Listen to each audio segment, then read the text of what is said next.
ำกาหน้าที่อ้ายเป็นทหารรักษาลำธารเขตน้ำแดนดินไปอยู่สายแดนรักษาแคว้นที่อยู่หากินบ่ให้ใครมาดูหมิ่นน้องยุพินจงตั้งตาลอน้องสุดดีใจที่น้องได้แฟนเป็นทหารน้องอยู่ทางบ้าน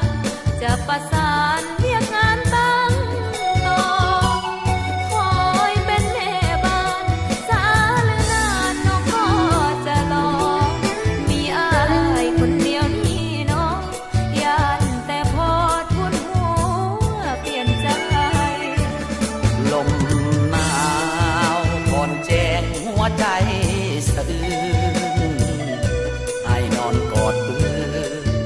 สดชื่นเหมือนกอดวันใจเมื่อยามกินข้าวคิดหอดเจ้าเด็ดคนไทย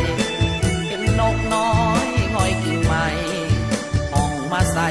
เปรียบเหมือนเสียงนาผู้หญิงฮักจริงคือสายกาหารฮักศาสตร์ฮักเมืองฮักป่าเขตสถานท่องเที่ยวผู้ดองเหตุการณ์อันใดอายอย่าได้มีใจท้อถอยส่วนน้องขอเอาใจซอยจะรอคอยแต่อายสายใจน้องเอ๋ยอายเอ๋ยคำว่าขอลา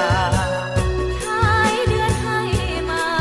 น้องจะท่าอายมายามใสอายไปเพื่อสาน้องขอฮักษาเหนือสิ่งใดใดฮักเขาต้องสุขสดใสเมื่อสาดลาวใด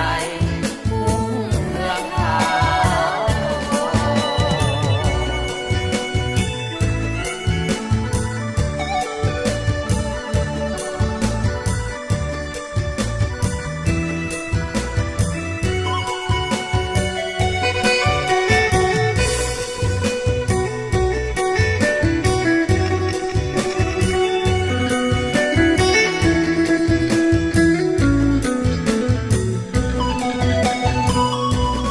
ลมหนาวผ่อนแจ้งหัวใจสะอื้นให้นอนกอดปืนสดชื่นเหมือนกอดวันใจเมื่อยามกินข้าวคิดหอดเจ้าเด็ดคนไทยเห็นนกน้อยง่อยกิ่งไม้ห้องมาใส่เปรียบเหมือนเสียงนา